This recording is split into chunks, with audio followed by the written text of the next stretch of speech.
fiery horse with the speed of light, a cloud of dust, and a hearty hi-yo silver.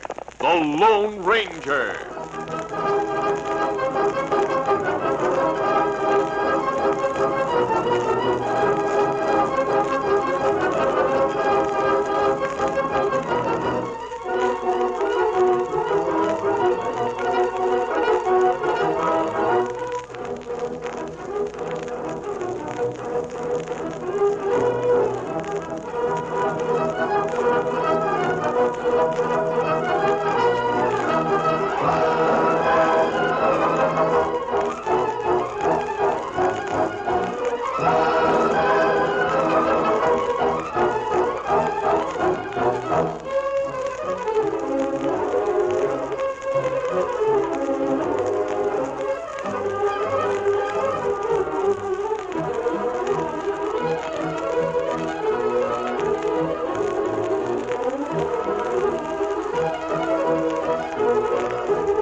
His faithful Indian companion Tonto, the daring and resourceful masked rider of the plains, led the fight for law and order in the early western United States.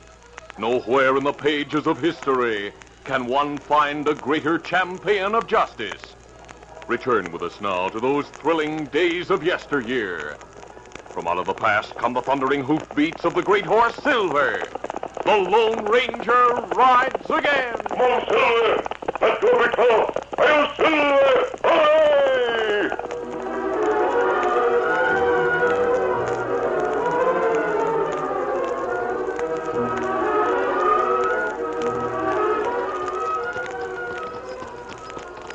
The Lone Ranger and Tonto rode through snow to the top of the hill and drew rein.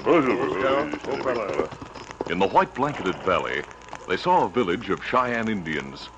Smoke rose through the vents of over 100 wigwams. Children and dogs played in the snow, and horses were picketed within the enclosure.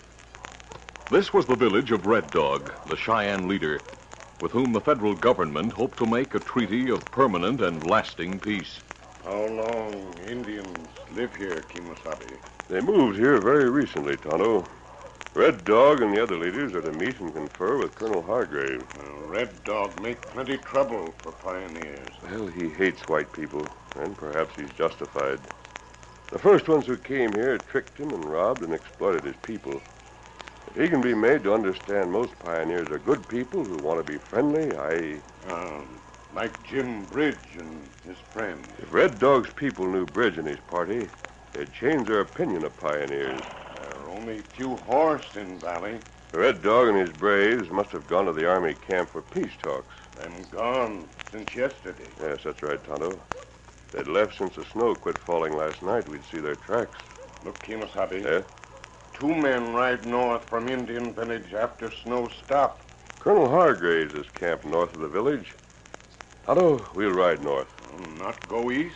See Jim Bridge and settlement? We'll go there after we call on Colonel Hargraves. There's hope of a treaty with the Cheyennes. I'd like to take the news to Bridge. It would make his people very happy. Come on. Get him up, Scout. Riding north along the crest of the range of hills, the Lone Ranger and Tonto paralleled the tracks of 2 horses in the valley.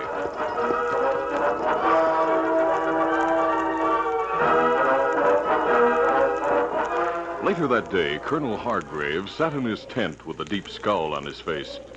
He hated snow and cold, and most of all, he hated inaction.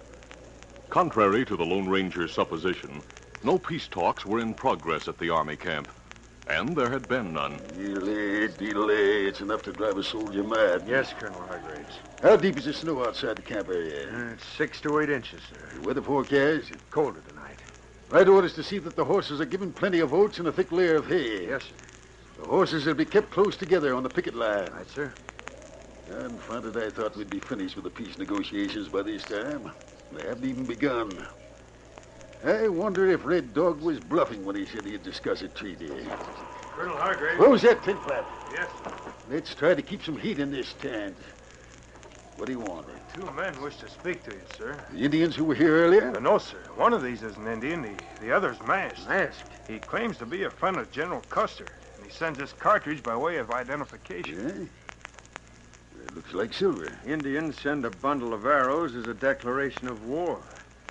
What's a silver cartridge mean? This one means the Lone Ranger. Send him in. Oh, yes, sir. You, Jenks, go to your tent and prepare my orders concerning the horses. Yes, sir. Lone Ranger. I heard Custer mention him. Not once, but many times. Right in here, sir. Oh, thanks. Thank you for seeing us, Colonel Hargraves. Well, General Custer told me how you and Tonto helped him. This is Tonto. Oh, glad to know you. I wish you had influence with Red Dog and his followers. We moved here days ago on his promise to discuss a peace treaty. We expected to find them here, Colonel. In fact, we thought they'd been here since yesterday.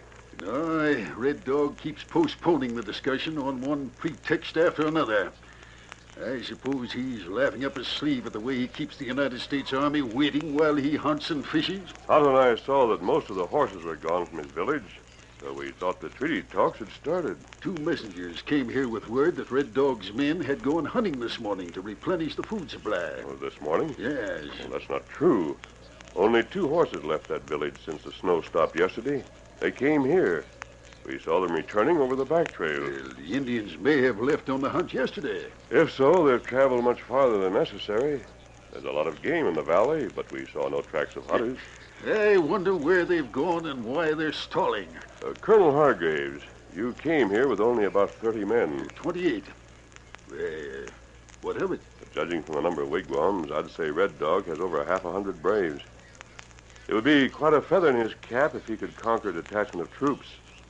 He may have decided to attack when he learned that you were outnumbered. It would be a feather in his cap. But his men have only bows and arrows. He'd hardly dare attack knowing we have rifles. Yes, that's true. If the Indians had rifles, I'd agree with you. That Red Dog might have changed his mind about discussing terms of the peace treaty.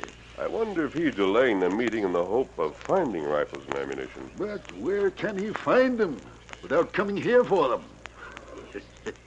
Which he'll hardly dare to try.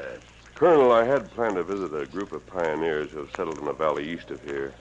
They have rifles and ammunition, and they're not as well prepared as you against attack. You think the Indians might have gone there? Well, I'm going to find out. If we start at once, we'll reach the settlement by dark. But in that case, the Indians will be there. You'll be too late to help. Red Dog has strange ways of fighting as well as strange ways of making peace. He'll wait and plan his moves before he makes the attack. Come, Tonto, let's go.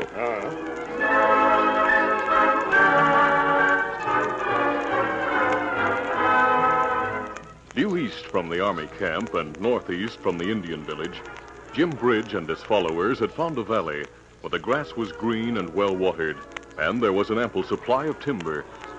Before the first snow, they had built crude temporary shacks, which would be replaced by houses after a protecting stockade was completed. Both men and women worked tirelessly on the stockade. They worked in spite of snow and cold. Near the end of the day, Jim Bridge paused in his work to light his pipe and saw the young wife of Sam Bailey standing at his side. Well, Jane? Watching for Sam's wagon to come into view? Yes, Jim. He said he'd be back from the railroad station in 10 days. This is the 10th day. You're cutting it mighty fine on Sam. He should be here. Jane, you're not worried, are you? I can't help but worry in this Indian country. Well, don't you be too concerned if he's not back when he said. His snow will slow him down with that heavy wagon. He took a strong team of the best horses. He might lose his way in the snow. Sam never loses his way. Doggone, Jane, you sure are hard to talk to. I never saw you so downright determined to worry. I can't help it, Jim. I've been worried ever since Sam started out for supplies. I'll be mighty glad when he gets back. Yeah, we'll all be glad, Jane. Those supplies will come in handy. Here comes Sam's wagon. Oh, he's coming. Where? Where is he? Over there to the west. You see him? That's Sam's wagon. I see it. Oh, thank heaven he's back. Yeah, good for Sam. Look at those horses travel. Jim, he must have had trouble. See how the canvas top of the wagon is torn? It's ripped to shreds. Maybe he had a fight with Indians. Oh, but he's back. That's the main thing. Yes. Hi there, Sam! Welcome home! Hey, Jim. You notice the way he's sitting? Is there something wrong with him? Jim, look at Sam. What's happened? Look at the arrows sticking from the wagon. Look at the reins. They're dangling free. Pete, grab those reins.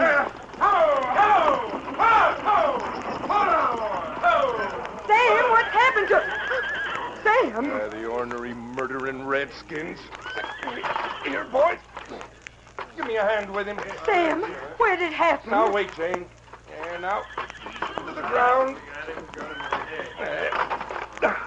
Where's Doc? Here I am, Jim. Pete, you stand with Jane. Right. Jeff, go tell Ma Vincent to come over here. Jane needs her. No, I'm all right. Just let me... Jane? No use. No use. He must have been within sight of the stockade when he died. He must have been mighty weak. Did you see the way he braced himself on the seat? And he put up a hard fight. There's at least 100 empty cartridge cases in the wagon. Oh, no. Oh, there now, Jane. Sam's the first hero of our new town. He gave his life to bring these supplies to us. Jim! Boys! Look to the west! 2 men coming. One's an Indian. Grab your rifle! Hey, Jim, look. Arrows are coming from the gully over there. They're shooting at those 2 horsemen. Now, hold on! Don't fire! Don't shoot those men! One is masked. Sure, he's masked. He's the man we met on the trail. He told us about this valley. Everyone remembered the masked man who had aided the pioneers when they were searching for a place to make their homes. They watched as he and Tonto raced ahead of Indian arrows and finally drew rein inside the unfinished stockade. Easy, Scout. Easy. Howdy. During the greetings, the masked man saw Sam Bailey lying on the ground. His eyes met those of the doctor, and he knew that Sam was dead. He spoke to Jim Bridge. Indians. Yes. He brought that wagon load of supplies from the railroad east of here. You came from the west. Yes, that's right. Well, in that case, redskins must be on both sides of us. We saw about 50 of them. They're spread out in a long line at the bottom of the gully. We came on them very suddenly. They were just as surprised as we were. For that fact, you and Tonto owe your lives. Where did they come from? I think they came from a valley southeast of here. They're supposed to be holding peace talks with Colonel Hargraves. You didn't see any tracks to warn you they were there? Indian maybe enter gully long way south. Then stay in gully so tracks not show on level ground. Smart. Mighty smart. I don't know why those redskins should bother us. We never did anything to hurt them. You have firearms and ammunition. That's what they want. They need weapons. Oh. If they get them, they may attack Colonel Hargraves and the troopers who came into this wilderness to make a peace treaty. They'll probably attack when they have us surrounded. Sam Bailey found them on the east. Tonto and I found them on the west. Jim, I think you're surrounded right now. Well, how soon do you think they'll attack? Well, they'll probably send small skirmishing parties close enough to fire arrows. They'll keep that up for hours to wear you out with watching and waiting. They might keep it up all night and all day tomorrow. On the other hand, they might attack at any moment. Too bad you have unfinished gaps in your stockade. Yeah, we worked hard on it. We didn't waste time. Hey, how about piling cases and rocks and logs in those gaps? They'll be better than nothing. Good idea. We'll get started on that right away. Come on, boys. And pray we have time to plug the gap. Joe, drive Sam's team and wagon over to the stable. Right. Luke, come on. Get up. We're sure of one thing, Tonto. What that? Red Dog asked for a meeting to discuss peace terms, only to throw everyone off guard. He has no intention of making peace. Kimasabi. Yes. Maybe soldiers come here, if they know. I'm going to try to bring them. You mean you try to get back to the army camp? Yes. Well, you haven't a chance. You crossed the Indian line once because you took them by surprise. But now they'll be watching. Without help, Jim, you'll all be massacred. But it's suicide for you to leave. And it's certain death to stay here.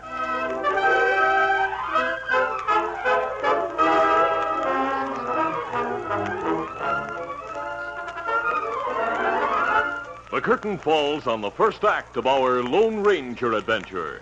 Before the next exciting scenes, please permit us to pause for just a few moments.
to continue. Pioneers worked desperately against time, piling boxes and barrels filled with dirt and anything else that suited the purpose in the unfinished gaps in the stockade. Everyone knew that at any moment the Cheyennes surrounding the stockade might attack. The moon rose bright and full, providing light by which to work. Here's more boxes and barrels. Hey, all right. Hey, Pete, every so often we see a redskin look up over the edge of the gully. I know, Jake. They're watching us. I thought they'd make the attack before we'd have time to get barricades piled in the open places. No telling where or how they'll make the attack. Here, Doc. Grab the other end of this log. Yeah, I have it. Hey, Pete, where's Jim Bridge? He's with the Lone Ranger and Tonto. He's still determined to try to bring help? I think they're making plans right now. We better get these unloaded now. In one corner of the stockade, the Lone Ranger and Tonto were talking to Jim Bridge. I tell you, it's crazy to think you have a chance of getting past those Indians. Why, they'll open fire as soon as you leave the shelter of the stockade. Every one of them will have a chance to fire several arrows before you reach the gully. And if you lived across the gully, they'll have time to fire as many more before you're out of range. Jim, you're just wasting time with argument. Otto and I are going to make a dash for it. We'll have a chance of success. You'll give me the things I need. All right. What do you need? 2 of your strongest horses and a wagon with high sides. All right. Anything else? Well, have you any blasting powder? No, we used it all up moving rocks. Is there any fuse left? Oh, plenty of fuse. Good. We'll use gunpowder. Well, for what? I want to fill a tin can to make a bomb. Sakes alive. We'll move the wagon directly in front of the west gate with the back of the wagon facing the Indians in the gully. We'll lash the front axle so the wagon will roll only in a straight line. I begin to savvy. Let me get that powder and fuse. You'll find tin cans over there in the scrap heap. Good.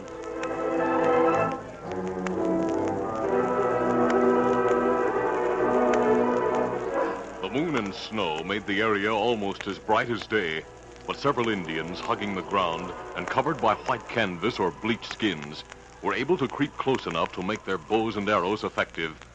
Several men who exposed themselves at open places in the stockade were struck by silent arrows. Doc, another one. That's Jackson. I'll see what I can do for him. The rest of you boys, be careful. When those redskins attack, we'll need every man who can fire a gun. Those red dog critters are making sure we don't relax. Hey, Pete, lend a hand. What's Jim doing with the team? I don't know, but I'll find out. We're going to hitch these horses to the high wagon. What's the idea, Jim? That's the Lone Ranger's idea. He wants the horses backward in the traces so they'll push instead of pull the wagon.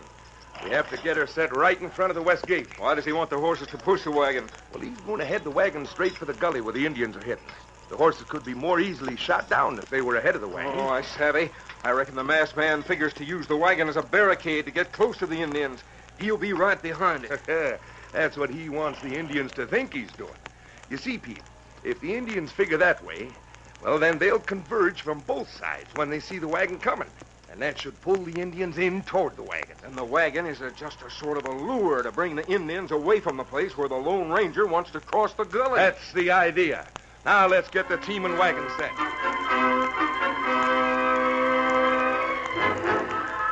In Jim's small shack, the Lone Ranger and Tonto worked by lantern light. They filled a tin can with gunpowder, then experimented with various lengths of fuse until they knew the proper timing. This is the right length, Tonto. Put it into the powder, then we'll seal the can. He thinks. At last, the Lone Ranger and Tonto were ready. The big wagon was in position at the gate facing west. 2 strong horses were hitched to push instead of pull. Tonto held the improvised bomb. All right, Jim. Give the word when you want the gates open. Now, you boys stand ready. Yeah, we're ready. Open the gate. Swing her wide. Get ready to light the fuse, Tonto. You ready? Gates nearly open. Start the horses. Come on now. Get going. Get along there. There she goes. Heading straight for the gully. Now, Tonto, light the fuse.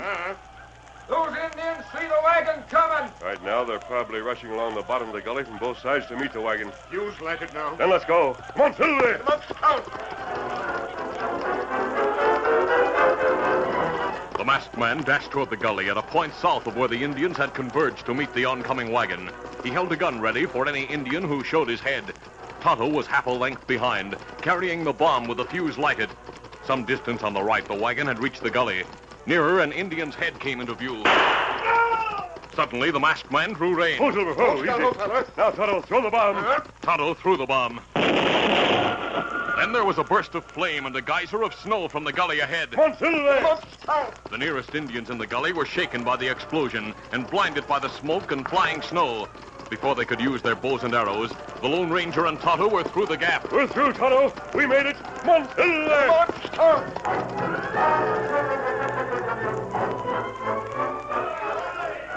Shouts and cheers rose from the stockade. They made it! I tell you they made it! Now, boys, all of you listen. The Lone Ranger's on his way for help, which means we have a fighting chance. Let's make the most of it! For a few moments, everyone talked about the thrilling and successful dash of the Lone Ranger and Tonto. Then the men went back to their task of improving their fortifications. Throughout the balance of the night, no one thought of sleep. Daybreak found everyone with drawn nerves and tired muscles. But there could be no letdown of vigilance. The Indians made sure of that. A shot. Steady, Jane. That means another Indian managed to sneak close. Not necessarily, Jane. The guards have reached a point where they fire at anything. Half the time, they only imagine they see something moving. I almost wish the Indians would make the attack. Then it would be over with. This waiting. The longer the Indians put off the attack, the more chance we have of having help. The Lone Ranger might never reach the army camp. Now, Jane. He and Tonto might meet other Indians. Jane, why don't you go into your cabin and try to get some rest? Rest? How can anyone rest at a time like this? I have Sam's gun, and I'll fight with the men. All right. All right, Jane.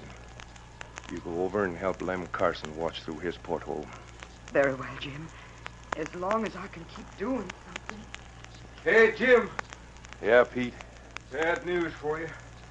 I've been checking the guards to make sure none of them fell asleep at their posts. Well? Loomis must have dozed. He's dead. That's 4 dead. Where'd you find him? On the ground beneath the porthole where he was stationed. An arrow must have come through the porthole.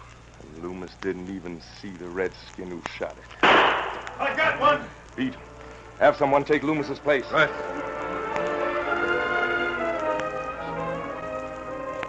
The day dragged on, with cunningly timed flurries of peril to keep every person tense.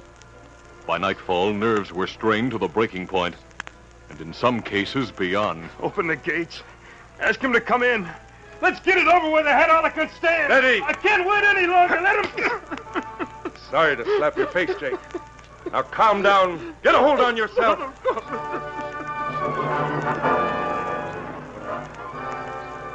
Finally, the sun rested on the western horizon and reflected off the snow in dazzling, blinding light. The guards on that side of the stockade found it impossible to look directly toward the glare. It was typical of Red Dog to do the unexpected. Whereas other Indians would have crept close under cover of darkness, Red Dog sent his men forward in the concealment of the light. They were within a few yards of the barricade before they were discovered. Indians! They're coming! I see 3 of them! There's more over here! And here! They're coming from all sides! Open fire, boys! There was room at portholes for only a limited number of men. Only a few could fire at one time, and shooting directly into the sunlight was ineffective. Watch the center where the barrels are piled. They're coming at that with a battering ram. A battering ram? Got one of them. A tree trunk 6 inches in diameter and 20 feet in length smashed against the piled-up boxes and barrels and sent them tumbling. The Indians stormed through the opening. They're climbing over the other side. Some of the savages were already inside the stockade. They fought with knives, tomahawks, and war clubs to keep the pioneers occupied, while Red Dog and the main body of Indians dashed from the gully. Red Dog's men were at the gates, ready to dash through as soon as the gates could be opened. But suddenly they heard gunfire from behind. Troopers riding hard poured withering gunfire into the ranks of the surprised savages. The gates were opened from within by the defenders. Let them have it, boys! Give them all we got! The Indians were trapped. Pioneers on one side, soldiers on the other. Their combined firepower offset the Indians' superiority in numbers. The Lone Ranger and Tonto seemed to be everywhere, firing until their guns were empty, then fighting with the weapons as clubs. The end came quickly, in the form of an overwhelming defeat for the followers of Red Dog.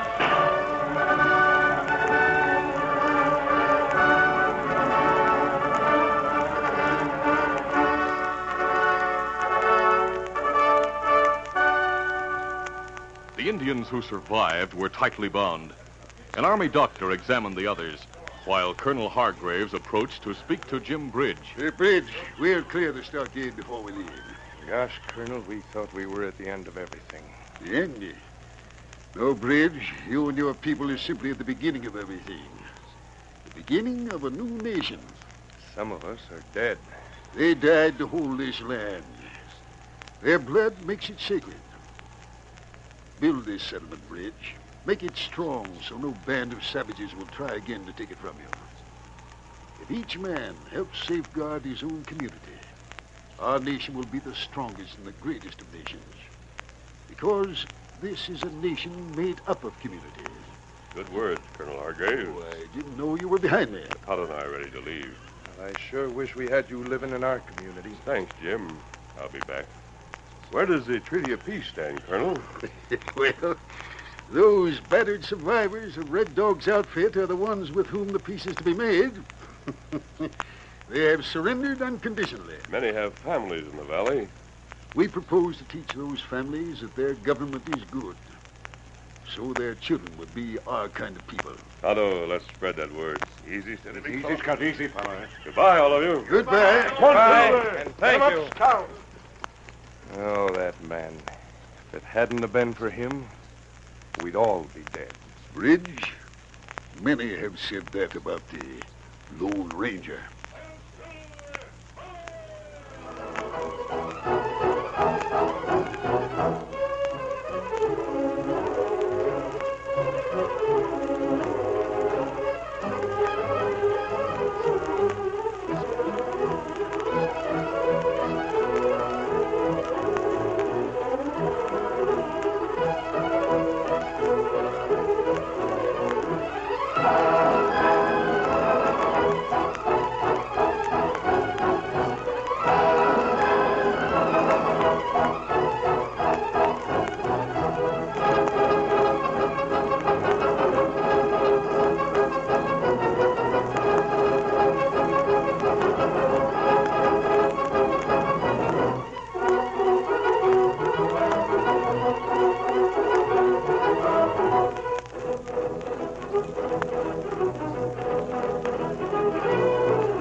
This is a feature of the Lone Ranger Incorporated, created by George W. Trendle, produced by Trendle Campbell Muir Incorporated, and directed by Charles D. Livingston. Tonight's drama was written by Fran Stryker. The part of the Lone Ranger is played by Brace Beamer.